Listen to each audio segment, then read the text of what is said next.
పార్టీలైనా పార్టీకి విరుద్ధంగా ప్రవర్తించేటోళ్ళు లేకుంటే పార్టీల గ్రూపులు చేసేటోళ్ళు నాకు అవసరం లేదు, పార్టీకి అవసరం లేదు. అండ్ నేను అది అటువంటి వాళ్ళను పార్టీలు ఉంటే సహించను. మొన్న వికారాబాద్ పోతుంటే ఇక్కడో గ్రూపు అక్కడో గ్రూపు సరిదిద్దాలే వీళ్ళను. నేను సరిదిద్ది తీరుతాను, వాళ్ళని లైన్లో తీసుకొస్తాను. నేను సహించను. వాళ్ళు నాకంటే జూనియర్ ఉంటే కోపడతాను, తప్పనిసరి వాళ్ళని లైన్ తీసుకొస్తాను.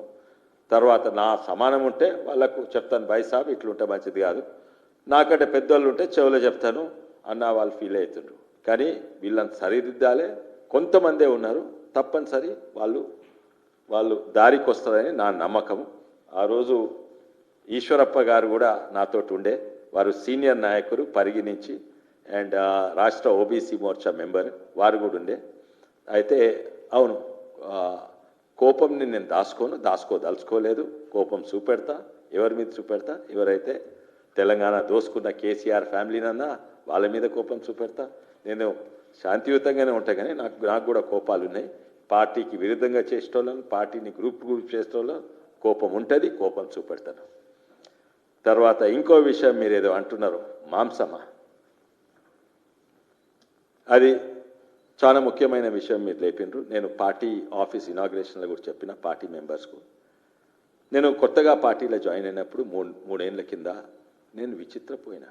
ఏంటంటే అధికారంలో లేదు, 30 ఏళ్ల సంది అధికారం లేదు బీజేపీ పార్టీ. అయినా కూడా 30 ఏళ్ల సంది ఓ బీజేపీ జెండా పట్టుకున్న కార్యకర్తలు ఉంటారంటే ఇది ఎంత గొప్ప పార్టీ, ఎంత గొప్ప కార్యకర్తలు. ఎందుకంటే వేరే పార్టీలు ఉంటున్నాయి, మీకు అందరికి తెలుసు.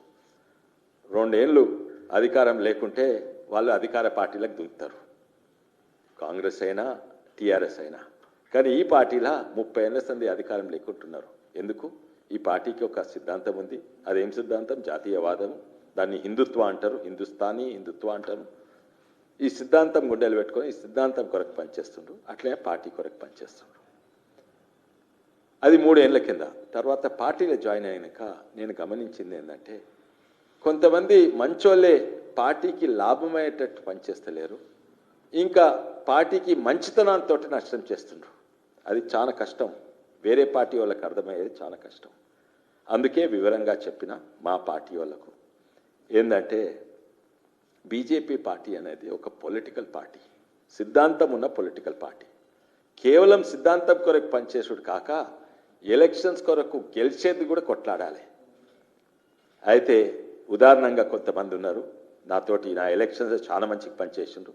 ఆయనకు 5,000 రూపాయలు ఈ పని చేసుకరా, ఈ ఫ్లెక్సీలు పెట్టంటే ఆయన 4,550 రూపాయలు ఖర్చు పెట్టి వాపసు వచ్చి నాకు లెక్క చూపెట్టి 450 రూపాయలు మిగిలినాయని నా జేబులో పెడతారు, ఒక్క పైసా తీసుకోకుండా. చాలా మంచి వాళ్ళు, నిజాయితీతో పనిచేసేటోళ్ళు. మున్గోడు ఎలక్షన్స్ పనిచేస్తే అక్కడ వచ్చి వాళ్ళ సొంత పైసలతోటి నా కింద పనిచేసిండ్రు. వాళ్ళు గుండెల జాతీయవాదం ఉంటుంది, గుండెల రామ భక్తులు ఉంటారు. కానీ వాళ్లకు ఎవరితోటి ఎవరైనా మాంసం తినేటోడు ఉంటే కలవాడు, ఆయన బియర్ తాగేటోడు ఉంటే ఆయనతోటి కలవాడు, ఈయన విస్కీ తాగుతాడు కలవాడు, ఆయన సిగరెట్ తాగుతాడు కలవాడు. ఆయనకు క్రికెట్ గురించి అసలే తెలియదు, ఆయనకు సినిమాల గురించి తెలియదు, ఆయనకు రియల్ ఎస్టేట్ బిజినెస్ గురించి తెలియదు. అరే ఛాయ్ తాగుదాం అంటే నేను ఛాయ్ తాగాను, ఆవు పాలే తాగుతానంటాడు. అటువంటి వాళ్ళు రాజకీయాలకు సూట్ కారు, ఏమన్నంటే నష్టం. అటువంటి వాళ్ళు ఊర్లో రచ్చబండకపోతే అందరూ ఇంత బోరింగ్ వచ్చిండవని ఉరికిపోతారు. అటువంటి వాళ్ళు మా పార్టీలో మంచోళ్ళు, నిజాయితీతో పనిచేసేటోళ్ళు. అటువంటి వాళ్ళు మా పార్టీలు ఉంటే మా పార్టీకి నష్టం అవుతుంది. ఎందుకంటే అటువంటి వాళ్ళు 10 మంది వస్తే 10 మంది ఉరికిపోతారు. అటువంటి వాళ్ళు మంచి సేవ చేయవచ్చు, సమాజానికి సేవ చేయవచ్చు, దేశానికి సేవ చేయవచ్చు. అటువంటి వాళ్ళు ఏదైనా ఎన్జిఓస్ ఉంటే చాలా మంచిగా, కానీ పొలిటికల్ పార్టీ పొలిటికల్ లక్ష్యంతో ఉంటే అది పార్టీకి నష్టమవుతుంది. అందుకే మీరు బీజేపీ పార్టీలు ఉంటే అందరితో మాంసం తినేటోటి, సిగరెట్ తాగుతోని, బియర్ అందరితో కలవాలి, దొంగతోటి దొరతోటి ఆ పార్టీ అందరితో కలవాలి, చెత్త చెదారంతో కలవాలి. ఎందుకంటే మా పార్టీ సింబల్ ఏంది? కమలం పువ్వు. కమలం పువ్వు దేనిలో పెరుగుతుంది? చెత్త చెదారం పెంటలు అంతా పెరుగుతుంది, కానీ ఆ బురద మాకు అంటొద్దు. మీరు అట్లా చేయాలి. చెత్తా చెదారంతో ఉండదు, ఒక్క బురద మీకు అంటకుండా అట్లా పనిచేయాలి. మేము చెత్తా చెదారంతో కలవమంటే ఈ పార్టీలు ఉండొద్దు. అప్పుడు మీరు దేశానికి సేవ చేయండి, పార్టీకి సేవ చేయండి, ఏం సేవ చేయండి. అయితే బీజేపీ పార్టీ, ఎందుకంటే ప్రత్యేకంగా ఇది వికారాబాద్కు సంబంధించింది. ఇది నేను రంగారెడ్డి జిల్లాలో అనను, ఎందుకంటే ఇది ఎంతోమంది పెద్ద నాయకులు బీజేపీ మంచిగా పట్టు ఉన్న పార్టీ. అది వికారాబాద్ జిల్లాలో ఎక్కువ చెప్తాను, ఎందుకంటే ఆడ 540 సర్పంచ్ల 3 సర్పంచ్లు మా వాళ్ళు, ఓన్లీ 3. నాకు మెజారిటీ వచ్చింది, కానీ నాకు మెజారిటీ వస్తే అది లాభం కాదు, పార్టీ పెరగాలి. కానీ 3 సర్పంచ్ గెలిచింది, అది బాధ కాదు నాకు. నిలబడ్డదే 25 మంది, అంటే 540 గ్రామ పంచాయతీలు ఉంటే నిలబడ్డదే 25 మంది.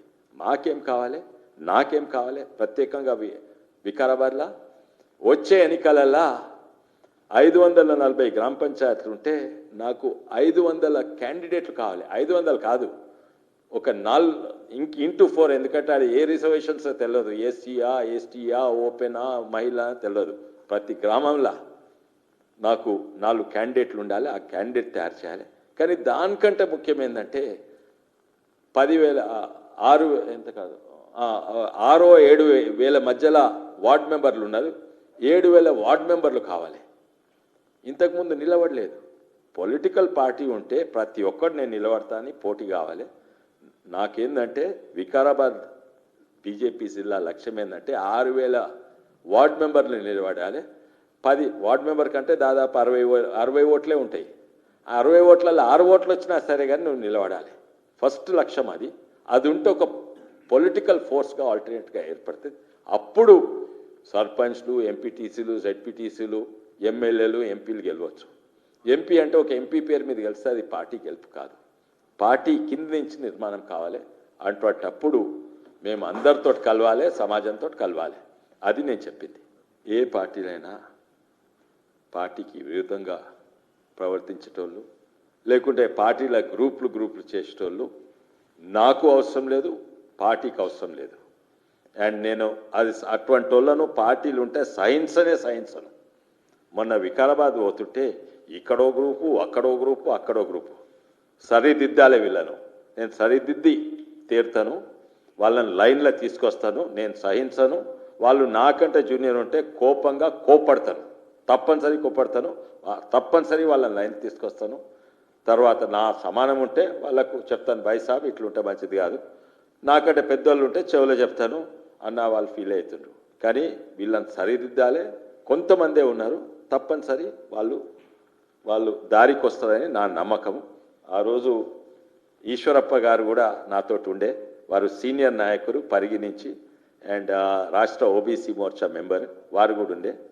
అయితే అవును, కోపంని నేను దాచుకోదలుచుకోలేదు. కోపం చూపెడతా, ఎవరి మీద చూపెడతా, ఎవరైతే తెలంగాణ దోసుకున్న కేసీఆర్ ఫ్యామిలీనన్నా వాళ్ళ మీద కోపం చూపెడతా. నేను శాంతియుతంగానే ఉంటా, కానీ నాకు కూడా కోపాలు ఉన్నాయి.